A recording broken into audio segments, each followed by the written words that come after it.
Honduran President Juan Hernandez has promised to push for re-election next year, even though the National Congress hasn't approved the change in the Constitution that prohibits the president from serving for more than one term. In 2009, a military coup overthrew then-President Manuel Zelaya under the pretext that he was looking to change the Constitution to allow for re-election. The coup had the support of the United States and the national business class that are now ironically supporting Hernandez's re-election push.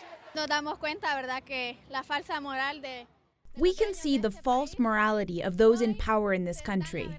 Today, they are showing their true face and refuse to protest against this rupture of the constitutional order carried out by our president.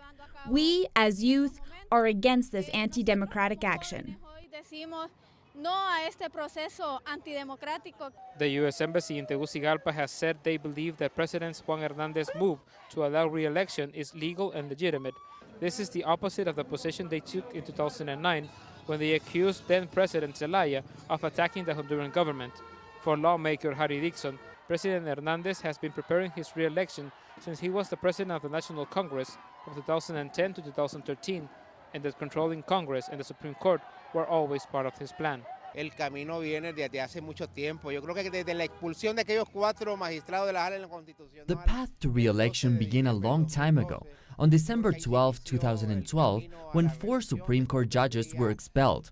Then we had the electoral fraud of 2013, then the alliance between the Liberal and the National Party, then the control of the Supreme Court and the Attorney General, and the creation of the military police in 2013.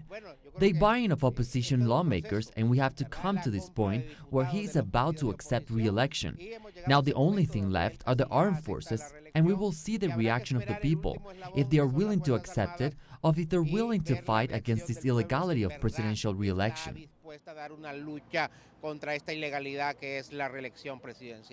The Honduran political opposition would have accepted the presidential re-election if it had been consulted in a referendum and only after a change in the electoral law that gives total control to the government and has been accused of being fraudulent. This week, 2 protests have been called against Hernandez, who has until November 12 to officially present himself as candidate in the 2009 presidential elections before the Electoral Court. Gerardo Torres, Telesur, Honduras.